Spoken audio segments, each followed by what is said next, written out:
Bonjour. Ce matin, en priant, j'ai trouvé cette lecture. Jésus, dans une synagogue, il y a beaucoup d'auditeurs qui viennent le voir. Jésus est chez lui, à Nazareth, et les gens sont frappés d'étonnement par son enseignement, mais ils se posent des questions. Comment se peut-il enseigner comme cela, avec tant d'autorité? Quelle est cette sagesse qui lui a été donnée? Ces grands miracles qui se réalisent par ses mains, n'est-il pas le charpentier? Si simple, hein? Le charpentier, le fils de Marie, de Joseph. Il est le frère de Jacques, de José, de Simon, de Jude, ses cousins, que nous autres on appelle parce que chez les Juifs, il n'y a pas de mot pour dire cousin. Alors, ils s'appellent frères. Ces sœurs ne sont-elles pas ici chez nous? Alors, qu'est-ce que ça produit? Ils n'ont pas confiance.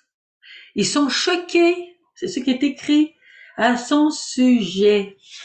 Voyez-vous, ça c'est dans l'évangile de Marc au chapitre 6.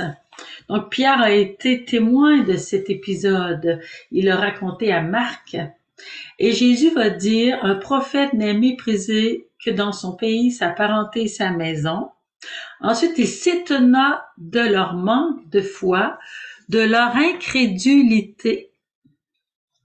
Alors, notre sujet aujourd'hui, c'est l'incrédulité, une affaire de cœur. Pourquoi est-ce qu'on bloque?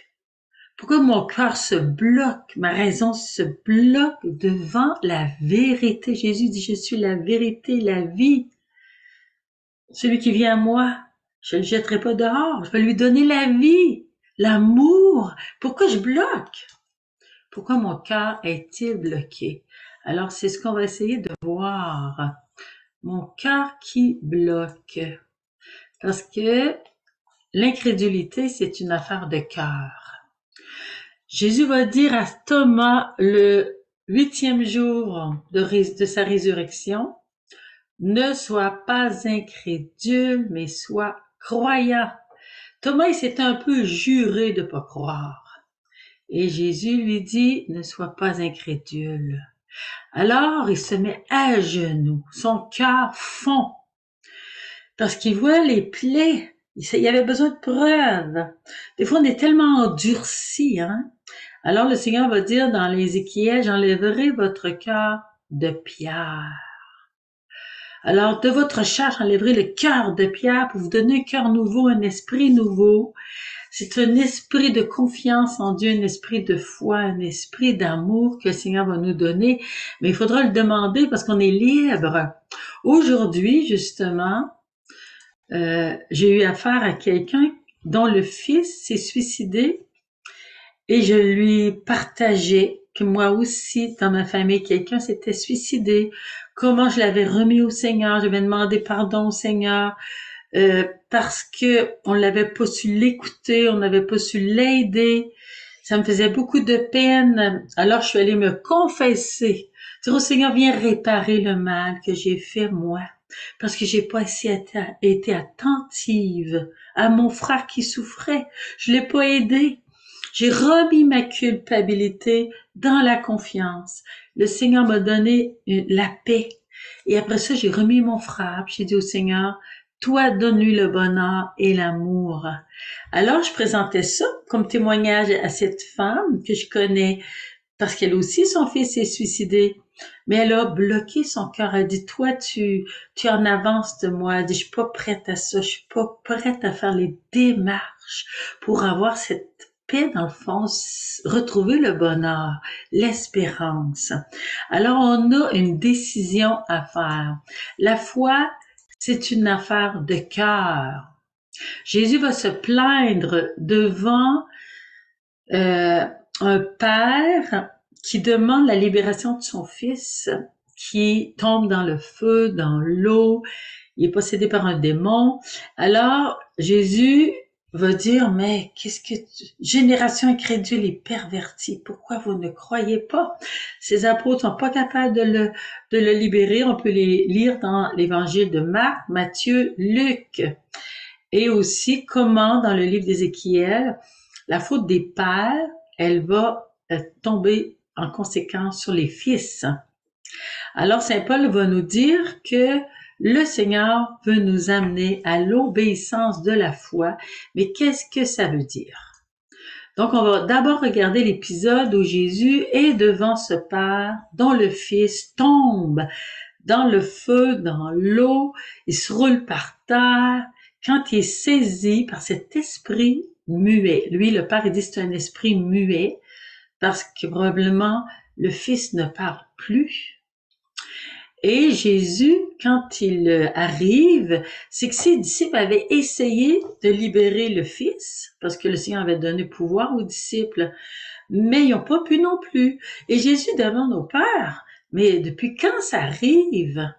Mais depuis son enfance, cet esprit le malmène et le Père est découragé. Il n'en peut plus, le Père. Alors sa foi est atteinte. C'est comme s'il n'y a personne pour libérer son Fils. Alors, comme en désespérance de cause, comme on dirait, il dit à Jésus, si tu peux faire quelque chose pour nous. Autrement dit, nous autres, là, on n'en peut plus. On souffre tellement. Je pense que ça nous rappelle bien des situations dans nos familles, hein.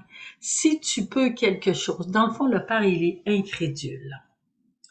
Mais il crie, viens à notre secours, parce qu'il a entendu parler de Jésus. Mais Jésus va l'amener plus loin. L'incrédulité du Père va donner un droit à l'esprit sourd et muet d'infester son Fils. Alors le Seigneur, quand il entend ça, si tu peux, il dit, mais tout est possible à celui qui croit. Le Seigneur veut l'amener à la confiance, à la foi, à un total abandon au Seigneur qui est tout puissant et tout aimant. Alors là, le Père, il dit, je crois, mais viens au secours de mon incrédulité. Autrement dit, oui, c'est vrai, je suis incrédule. Il s'humilie, il admet, et c'est là un acte d'humilité, de repentance, qui enlève le droit à l'ennemi d'infester son Fils. On va essayer de comprendre ça. C'est pas facile à comprendre. Donc, c'est là qu'il va dire, vous êtes une génération incrédule. Pourquoi je suis incrédule? Pourquoi donc ce Père est-il incrédule? On va regarder ici dans ce dessin. Voyez-vous, au-dessus de la tête, dans le cerveau, on voit des petits bonhommes. Ce sont les ancêtres incrédules. Alors, si moi je suis née dans une famille qui n'a pas la foi, qui raisonne tout des paroles de Jésus, des paroles de l'Église, qui néglige la vérité révélée dans la parole de Dieu, dans les enseignements de l'Église, dans la Bible, bien à ce moment-là, je vais donner une permission à l'esprit d'incrédulité de m'infester.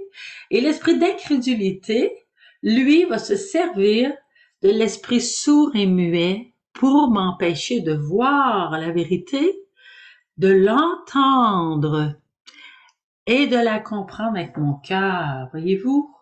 Parce que il y a un chemin entre la tête et le cœur, puis des fois il est bloqué. Donc, qu'est-ce que je vais faire? Qu'est-ce que l'incrédulité? Justement, c'est une négligence de la vérité révélée, c'est un refus volontaire d'y donner mon assentiment et une obstination. Je suis obstiné, têtu, orgueilleux. Je ne veux pas. Ça me fait penser au film, je sais pas si vous l'avez vu, L'Enquête. C'est un journaliste, c'est une vraie histoire aux États-Unis. Alors, ce journaliste, lui, n'a pas la foi du tout. Et puis, sa femme s'ouvre à la foi à travers des événements qui y arrivent. Tout simple, mais elle voit Dieu agir, puis elle, son cœur est ouvert et quelqu'un vient les aider quand sa fille vient de manquer d'étouffer.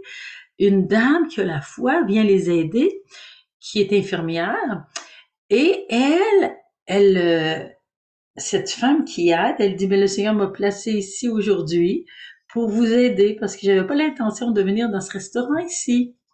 Alors la maman est tellement reconnaissante parce qu'elle aurait pu perdre son enfant. Et après cela, elle va consulter cette dame. Après, elle va à l'église pour apprendre plus de la foi. Tandis que son mari, il s'obstine et il fait une enquête sérieuse sur la mort de Jésus. Est-ce qu'il est vraiment mort ou bien c'est une apparence? Sur la résurrection. Est-ce que c'est des faux témoignages? Est-ce que c'est pas vrai que les Romains, avec leurs soldats, ont inventé des histoires? Est-ce que c'est pas les disciples qui sont venus voler le corps? En tout cas, une enquête très, très sérieuse qui l'a mené tranquillement à voir que il n'avait pas raison. Mais son cœur était bloqué, savez-vous pourquoi? On va l'apprendre. Justement, pourquoi mon cœur est bloqué? Alors, les racines viennent de la famille, donc des ancêtres. Des traumatismes, des manques d'amour. Alors lui, il avait un traumatisme avec son papa, ce journaliste. Et il ne croyait pas que son père l'aimait. Il avait une très grande colère contre son père. Une fois, son père vient le voir chez lui pour rencontrer le nouveau-né, parce que le papa du nouveau-né l'avait pas invité, là. Alors il vient, puis il se chicane. Le père élevé se chicane. Alors, le journaliste avait des jugements sévères sur ses parents. Il les déshonorait, comme dit le 4e commandement de Dieu.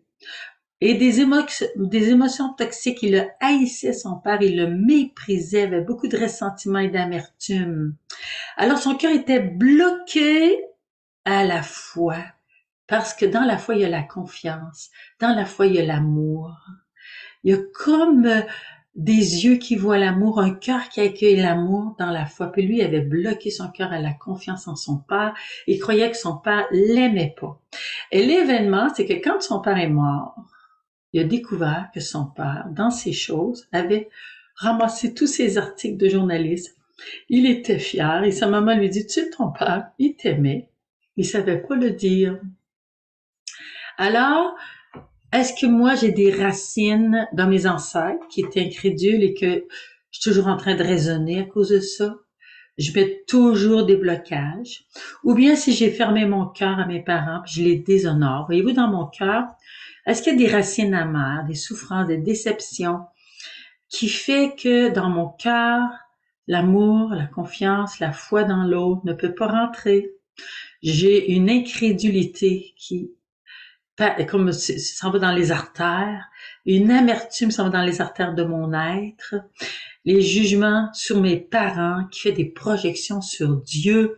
Mon cœur est endurci par la haine. Alors, quelle sorte de connexion qu'il va y avoir entre mon cœur et ma tête? Ben, de la dureté, incrédulité, esprit enténébré. Vous avez vu? Mes yeux n'ont pas de pupille pour voir. Alors, Isaïe va dire, ils ont des yeux puis ils ne voient pas. Ils ont une bouche puis elles ne parlent pas. Ils ont des oreilles puis ils n'entendent pas. Alors, l'incrédule ne comprend pas la parole. Il l'écoute puis elle comprend pas. Il est pas capable d'en parler, ni de témoigner ce que Dieu fait pour lui. Rien à dire. Il vit rien. Parce qu'il ne voit pas les merveilles de Dieu dans sa vie. Dieu est tout le temps avec lui pour l'aider, mais lui voit rien. Lui n'accueille rien. Alors, Jésus dit, si tu peux quelque chose. Donc ça, c'est le Père qui dit ça à Jésus plutôt. Et les ancêtres, eux autres aussi étaient comme ça. Ils donnent un droit à l'esprit sourd et muet d'infester leurs fils. Tous ceux qui sont comme ça. Et ça produit des générations d'incrédules et pervertis. Pas seulement incrédules, mais pervertis. Parce que quand Dieu n'est pas dans ma vie, ça donne la permission d'agir n'importe comment au niveau moral. Aujourd'hui, c'est ce qui arrive. On ne croit plus en Dieu. Donc, se multiplient dans les familles toutes sortes de perversions et on entend parler à la télévision. Et l'ennemi a aveuglé leurs yeux, endurci leur cœur pour qu'ils ne voient pas, ne comprennent pas, ne reviennent pas à Dieu. nous dit Saint Jean dans son évangile en citant le prophète Isaïe. Donc, regardons dans notre cœur. Où en est ma foi? Et Thomas, qui est un apôtre, il avait vécu 3 ans avec Jésus. Ça, c'est quelque chose. Il avait vu tellement bon. Il avait vu des grands miracles. Mais sa foi était-elle pas enracinée? Qu'est-ce qui s'est passé? J'enlèverai votre cœur de pierre. Je vous donnerai un cœur de chair. Il n'était pas capable de croire à Jésus mort et ressuscité. Pourquoi? Pourquoi Thomas n'était pas capable de croire? C'est très surprenant, hein? Il y a un prêtre qui disait que Thomas, ça veut dire jumeau. Et peut-être que Thomas avait manqué d'amour, d'attention. Peut-être qu'il avait bloqué son cœur. Il avait peut-être vécu des événements dans sa famille. Je ne le sais pas. Mais ce que je sais, c'est que le Seigneur a permis que Thomas ne croit pas à sa mort, c'est-à-dire à sa résurrection. Sa mort, il l'a vu. Et les apôtres avaient beau témoigner, son cœur était bloqué. Nous autres, on doit regarder c'est quoi nos blocages. Si on manque de foi, est-ce qu'on manque au 4e commandement de Dieu? Est-ce qu'on veut demander pardon? Qu'est-ce que c'est mon péché vis-à-vis mon père, ma mère? C'est quoi? Est-ce que mes ancêtres, comment ils étaient, eux autres? Alors, je remets mes ancêtres, je demande pardon Seigneur pour mes ancêtres. Ça m'arrive maintenant, quand j'apprends que telle maladie, c'est généalogique. Là, je demande pardon Seigneur pour le péché de mes ancêtres. Je demande pardon Seigneur pour les victimes qui ont souffert de mes ancêtres. Je dis Jésus, je te demande pardon, je te demande la grâce aux victimes qui sont peut-être encore dans le purgatoire de pardonner à mes ancêtres. Et je demande au Seigneur ma guérison dans la maladie généalogique que j'ai. Alors donc, on sait que la surdité, les problèmes de parole sont peut-être aussi liés à cette incrédulité de nos ancêtres. Donc, nous allons continuer ici. Nous avons vu cette partie ici. Maintenant, un chrétien peut-il être incrédule? Par exemple, le doute volontaire. À droite, je pense à une femme qui était religieuse. Elle est sortie de sa communauté après, puis elle est rentrée dans une autre, mais elle m'a témoigné que quand elle est allée à la Salette, elle avait à ce moment-là des cours sur l'Eucharistie et le doute était entré dans son cœur. C'était peut-être un doute involontaire. Elle hésitait à croire que Jésus était vraiment et réellement présent dans l'hostie. Donc le doute était rentré en elle et puis sa vie était tiède. Et dans son expérience à la Salette, elle a monté les montagnes parce que la Salette, c'est une église où Marie, elle a apparu dans une petite vallée. Je suis allée à la Salette, dans une petite vallée où il y a plein de collines, montagnes. Puis la Vierge Marie pleurait justement le péché d'incrédulité des Français autour. Puis elle dit, regardez les conséquences que vous allez avoir sur vos récoltes. Elle dit, revenez au Seigneur, priez, repentez-vous. Alors, cette religieuse, elle a tombé dans la boue, elle a glissé dans la colline. Elle a été humiliée parce qu'elle était devenue très orgueilleuse, très raisonneuse. Et elle a dit, j'avais un professeur en théologie qui était une femme. Elle était très intelligente. Elle était devenue mon idole. Mais c'était une femme qui mettait en doute la foi. Révélée.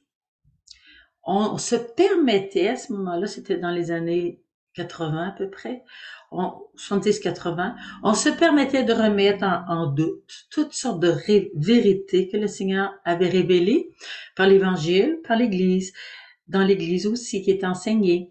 dont l'Eucharistie, la présence réelle en Jésus Eucharistie. Et elle est en train de plus croire.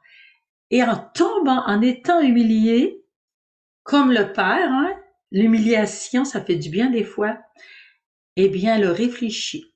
Elle a eu grâce. Puis elle est allée prier.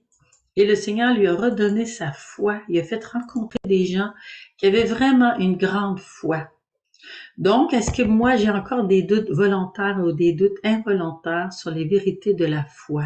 Parce que je les comprends pas. Je pourrais pas tout comprendre. Le Seigneur me demande de donner l'assentiment de mon cœur. Donc, l'incrédulité vit dans sa raison, ne veut pas livrer son cœur, sa confiance totale à Dieu, et il bloque sur certaines vérités. Donc, on va voir ici dans le petit cerveau du bonhomme dans le dessin qu'il y a une révolte de l'intelligence et de la volonté qui aveugle. Donc, je suis aveugle sur l'amour de Dieu, je suis sourd à la parole de Dieu, et l'ennemi, à cause de ça, va pouvoir m'attaquer par ces esprits d'incrédulité qui donc se servent d'absurdité et mutisme. L'ennemi aussi va pouvoir m'attaquer par des maladies. Alors, le chrétien incrédule, quelles sont ses pratiques de sa foi? Ben, il va sûrement avoir beaucoup de jugements sévères, des critiques. Vous avez l'Église, les prêtres, les autres croyants. Il va être hypocrite parce qu'il va bien paraître, mais dans le fond de son cœur, il n'a pas donné son cœur à Dieu. Du pharisaïsme, oui, il va à la messe, il va faire ses devoirs de religieux, mais c'est un rituel. Le légaliste, il va, oui, la loi, il va l'observer extérieurement, mais il va être un agent de division. Ensuite, il va faire par obligation, par effort volontaire et non pas dans l'Esprit Saint, ce qu'il doit faire. Et il va avoir des péchés permanents dans sa vie, dont la médisance, la calomnie, des péchés de la chair. Il va porter peu de fruits. Donc, saint Thomas était un chrétien dans le sens où il était disciple de Jésus. Et pourtant, il s'était fait un serment. Je ne croirai pas. Est-ce que je me suis fait des serments? Si oui, allez écouter l'enseignement sur les serments pour savoir comment être libéré d'un serment. Jésus l'a libéré quand Thomas s'est mis à genoux. Il a dit, mon Seigneur et mon Dieu. Alors Jésus a dit une parole qui l'a libéré. Ne sois plus incrédule, mais sois croyant. Et à ce moment-là, il a reçu la foi. La foi, il faut la demander. Demandez la foi d'amour. C'est une foi qui croit en l'amour, qui vit dans l'amour de Dieu. C'est pas une foi légaliste, une volontariste comme si je me sauvais par mes actes. Ben non. Quand j'étais avec un gourou hindou, bien, je pratiquais le yoga et je pratiquais toutes sortes de choses, le jeûne et puis Alors, je pensais me sauver par mes pratiques. J'étais devenue très orgueilleuse parce que moi, je me sauvais, j'avais pas besoin d'aide. Je me sauvais, j'étais fidèle à faire toutes mes actions, toutes mes pratiques, mes jeûnes. Ça allait bien mon affaire. Mais je ne connaissais pas l'amour de Dieu. Et l'amour de Dieu, c'est cet amour qui nous rend heureux. Un chrétien qui ne vit pas dans l'amour, bien, il est apte à accueillir l'esprit d'incrédulité. Le chrétien qui a des racines amères vis-à-vis sa famille et qui ne les a pas visitées, qui n'a pas pardonné, ça aussi, je vous invite à écouter l'enseignement sur les racines amères dans ma chaîne YouTube à commercial ML Croix. Ensuite, ceux qui n'ont pas guéri leur traumatisme et qui ont déshonoré leurs parents doivent demander pardon au Seigneur, se confesser et se réconcilier. Donc, c'est ce que j'étais en train d'expliquer. Quoi faire pour guérir? Demander pardon à Dieu parce que j'ai pas cru. Jésus se plaint. Pourquoi n'avez-vous pas de foi? quand les apôtres, là, le réveillent dans la barque, ils ont peur et panique, ils pensent qu'ils vont mourir, ils ont Dieu dans leur barque, le Tout-Puissant, celui qui les aime tant. Ils l'ont vu tant de fois agir, mais pourquoi n'avez-vous pas de foi? C'est incroyable, hein, comment nous sommes fragiles. Deuxièmement, le Seigneur nous demande d'arrêter d'accuser nos parents et de les juger. Prendre nos propres responsabilités, lui est prêt à nous guérir. Troisièmement, pardonner à nos parents et à nos ancêtres, comme je vous disais. Réparer au nom de nos ancêtres, peut-être qu'ils attendent nos réparations, nos demandes de pardon en leur nom. Nos prières pour eux, peut-être qu'ils sont purgatoires. Ensuite, demander des guérisons des blessures progressivement. Si j'ai eu des blessures qui ont bloqué mon cœur, bien, je demande à Jésus de me guérir. Je vais chercher de l'aide. Il y a des maisons d'agapé. Il y a aussi des personnes qui font des prières pour la guérison intérieure. Chercher. Ensuite, demander la foi du cœur d'enfant. Parce que la foi du cœur d'enfant, c'est la simplicité totale, hein? Le petit enfant lui croit à l'amour de ses parents. Ça vient tout seul. Et c'est pour ça qu'il est si blessé quand les parents démontrent pas d'amour. Ensuite, demander l'effusion de l'Esprit Saint. Faire un séminaire de vie dans l'Esprit Saint, c'est très important pour que notre baptême, notre sacrement de confirmation soit réveillé de nouveau. L'Esprit nous a été donné, mais souvent, on le refoule, on laisse pas agir. On agit avec notre tête, on agit avec nos amertumes, on agit avec nos vengeances, on agit selon notre petite volonté humaine. Mais est-ce que je cherche l'amour de Dieu à faire sa volonté? L'Esprit Saint va me connecter de la tête au cœur. Il va amener mon cœur à l'amour, parce qu'il est l'amour répandu dans nos cœurs. C'est très important de retrouver cet amour. Donc, je vous le dis, un chrétien peut être incrédule, et j'espère qu'on va tous se convertir de l'incrédulité. Alors, le croyant fervent, regardez cette personne fervente, regardez les petits yeux, ses petits cheveux, les oreilles ouvertes, les yeux ouverts, le beau sourire à la bouche, prêt à parler, à t'accueillir. Saint Paul va nous dire, je sais en qui j'ai mis ma foi. Parce que la foi agit sur toute notre personne. Elle est une confiance totale en Dieu qui lui offre sa volonté, son intelligence et tout son cœur. Donc, quand je suis un croyant fervent, j'ai accueilli l'esprit d'amour, j'ai accueilli la volonté de Dieu, j'ai accueilli la connaissance en Dieu et l'Esprit Saint m'a renouvelé et je continue de lire la parole de Dieu pour soumettre mon intelligence. Vous avez vu ici, en haut du cerveau, là, soumission de l'intelligence à Dieu, à son mystère qui me dépasse, mais que je peux essayer de comprendre. Soumission de ma volonté à la sienne, qui est une volonté de sagesse, d'amour, qui veut le bien pour tous, qui nous amène à un bonheur éternel. Lui faire confiance. Et le Seigneur, à ce moment-là, va me donner des yeux pour voir, des oreilles pour entendre sa parole, les yeux pour voir ses merveilles, une bouche pour proclamer ses merveilles. Voyez-vous, le cœur a reçu l'obéissance de la foi, c'est-à-dire un assentiment du cœur. Et de son cœur, de mes blessures vont sortir le sang et l'eau, comme Jésus. Oui, ça sera plus négatif. Le sang que je vais donner, c'est le sang de ma vie pour donner de l'amour aux autres. Et l'eau qui sort de mon cœur, c'est l'Esprit Saint qui va sortir en puissance et qui va agir sur les autres.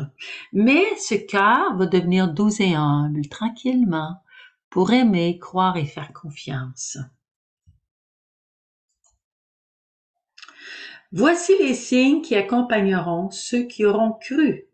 En mon nom, ils chasseront les démons, ils parleront en langue nouvelle, ils saisiront des serpents, et s'ils boivent quelque poison mortel, il ne leur fera pas de mal.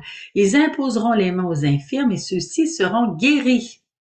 Avez-vous déjà guéri des malades? Moi, avec d'autres personnes dans mon groupe de prière, oui. Est-ce que vous avez déjà parlé des langues nouvelles? Ben oui, quand on chante en langue. Est-ce que vous avez déjà saisi des serpents? Ça m'est jamais arrivé. Seulement des couleuvres, j'en ai pas peur. C'est pas des serpents. Et poison mortel, non plus. Mais si ça arrivait, le Seigneur va nous donner la protection si je mets toute ma foi. Est-ce qu'on a chassé des démons? Oui, au nom de Jésus. Donc le Seigneur dit, voici les signes qui accompagneront ceux qui auront cru en mon nom. C'est toujours ça. Au nom de Jésus, tout pouvoir m'a été donné, dit Jésus. Et ce pouvoir, il l'a donné à ses disciples. Voyez les petits disciples qui sont ici? Cette fois-ci, ils sont impuissants pour libérer ce jeune enfant. Pourquoi ils sont impuissants? Parce qu'ils avaient opéré des miracles. Ils voulaient le libérer. Ils avaient l'autorité du nom de Jésus. Ils avaient déjà chassé des esprits mauvais. Ils avaient vu pourtant à Nazareth que Jésus pouvait faire aucun miracle. Et Jésus s'étonnait de l'incrédulité des Nazaréens. Alors les disciples disent, mais pourquoi que nous autres, on n'a pas pu le chasser? Les disciples, Jésus va leur répondre, c'est à cause de votre manque de foi. Les disciples aussi manquaient de foi. Génération incrédule et pervertie. C'était à cause de l'incrédulité du Père qui ouvrait une porte à l'ennemi. À cause de votre peu de foi. Dans l'autre lecture, on va dire, ces esprits se chassent seulement par la prière. Mais dans Saint Matthieu, c'est à cause de votre manque de foi. Il est très important de croire en Jésus. Jésus va dire, l'œuvre de Dieu, c'est que vous croyez. Donc, le problème est en moi, non en Dieu.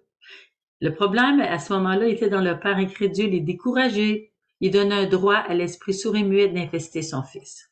Alors moi, c'est où est-ce que je donne un droit pour que j'ai pas de puissance pour libérer, pour guérir, ou dans mon cœur? Alors, pas de puissance dans ma foi. Quand un esprit sourd et muet me tient, gardez la main sur la gorge, comme s'il voulait m'étouffer. Je suis bloquée spirituellement. C'est une affaire de cœur fermé. Où est-ce que mon cœur est fermé? Des fois, le croyant, il a mis sa foi dans sa tête. Puis d'autres fois, il croit au mensonge plutôt qu'à la vérité révélée par Dieu. On croit plus. Par exemple, on voit on en parle souvent, je vous en ai déjà parlé, là, mais ça me surprend tellement que les croyants qui pratiquent leur foi, ils vont à l'église, pensent à demander l'aide médicale à mourir. Comment est-ce qu'on peut penser ça quand on sait que notre vie ne nous appartient pas, qu'elle est un don de Dieu et qu'on a toujours eu l'enseignement qu'on ne pouvait pas se tuer ni tuer les autres? Comment peut-on donner un assentiment au mensonge qui nous est véhiculé dans notre société? Alors, Saint Paul aux Thessaloniciens va nous dire mystère d'iniquité, duperie, de l'injustice, ils n'ont pas accueilli l'amour de la vérité. Alors, ils ont reçu une puissance active d'égarement. L'ennemi a agi, qui les fait croire au mensonge plutôt qu'à la vérité. Alors, Saint Paul va encore dire ici dans 2 Corinthiens 4, si notre évangile est voilé, c'est pour les incrédules, parce que le Dieu de ce monde a aveuglé leurs yeux. Voilà, est-ce que moi, le Dieu de ce monde a aveuglé mes yeux? Tu n'as pas de puissance parce que tu ne crois pas que Dieu veut guérir. Tu crois que Dieu peut guérir, mais tu crois pas qu'il veut guérir. Il veut libérer par les croyants. C'est ce qu'on lisait tantôt, hein. Celui qui croit en mon nom. Voici les signes qui accompagneront ceux qui auront cru. En mon nom, ils chasseront les démons. En mon nom, ils parleront en langue nouvelle. En mon nom, ils saisiront les serpents. S'ils boivent quelque poison mortel, il ne leur fera pas de mal. Ils imposeront les mains aux infirmes, aux malades, et ceux-ci seront guéris. En mon nom. Pourquoi est-ce que je crois pas? Pourquoi est-ce que je crois à mes doutes au lieu de croire à ma foi, comme disait le bon Père Régimbal? Donc, je garde les formes de la piété, mais j'en ai perdu la force, la puissance. J'en ai renié la force, dit Saint Paul à Timothée. On annonce le royaume en parole, mais non en puissance. Et Saint Paul lui l'annonçait en parole et en puissance. Voici ce qu'il dit. Notre évangile ne s'est pas présenté en parole seulement, mais avec la puissance, avec l'Esprit Saint et avec grande plénitude. Dieu a agi par Saint Paul. Alors je retourne à Jésus. L'incrédulité bloque l'action de Dieu. Est-ce que moi, je veux être un disciple de Jésus, son instrument d'amour pour guérir les malades, soulager, guérir les infirmes, chasser les esprits mauvais qui sont dans des milieux, par ma foi? Est-ce que je suis prête à enlever les droits que l'ennemi a acquis sur ma génération d'incrédules? Est-ce que moi, je veux croire à la vérité plutôt qu'au mensonge? Risquer de résister au mensonge et croire à la vérité révélée par Dieu. Es-tu prêt à cela? Alors, donne l'assentiment de ton cœur. C'est une affaire de cœur, la foi, la confiance. Retourne à ton cœur d'enfant. Ton cœur d'enfant croyait facilement. Il commence à ne pas croire à cause des blessures qu'il a eues, puis des déceptions. Alors, demande au Seigneur de guérir. Pardonne. Reviens à la beauté de ton cœur dans l'Esprit Saint.